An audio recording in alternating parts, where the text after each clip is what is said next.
ഇതാണ് MLA-യുടെ ആരോഗ്യസ്ഥിതിയെക്കുറിച്ചുള്ള വിവരങ്ങൾ. ആശങ്കാജനകമായ ദൃശ്യങ്ങളാണ് നമ്മൾ കണ്ടത്. അങ്ങേക്ക് അറിയാവുന്ന വിവരങ്ങളൊന്ന് പങ്കുവയ്ക്കാമോ? ഞാനും അത് വീഡിയോയിലാണ് ഞാനും കണ്ടത്. ഞാനും സംഭവ സ്ഥലത്തില്ല, ഞാൻ ഫോണിലൂടെയാണ് ബന്ധപ്പെട്ടത്. കൂടെയുള്ളവരിൽ നിന്ന് അറിയാൻ കഴിഞ്ഞത് ആശുപത്രിയിലുണ്ട്, റിനെ ഹോസ്പിറ്റലുണ്ട്.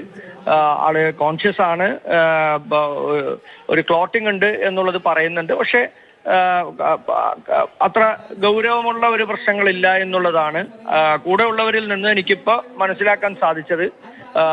ഈ അപകട സമയത്ത് അവിടെ ഒരു VIP ലോഞ്ചിൽ അവിടെ ഒരു റിബൺ മാത്രമാണ് ഇതുമായി ബന്ധപ്പെട്ട് ഒരു ബാരിക്കേഡിംഗ് ഉണ്ടാകേണ്ട ഒരു സ്ഥലത്ത് ഒരു റിബണാണ് കെട്ടിയിരുന്നത്. അത് അശ്രദ്ധമായി ആളുകളുമായി സംസാരിക്കുമ്പോൾ അത് ശ്രദ്ധിക്കാതെയാണ് താഴേക്ക് വീണതെന്നുള്ളതാണ് പറഞ്ഞത്.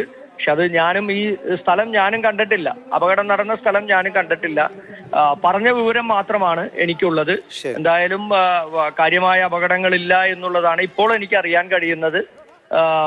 എന്തായാലും കുറച്ച് കഴിയുമ്പോൾ ഡോക്ടർമാരെ മറ്റുള്ള ആളുകളെയും വിളിക്കുമ്പോൾ നമുക്കത് അറിയാൻ കഴിയും.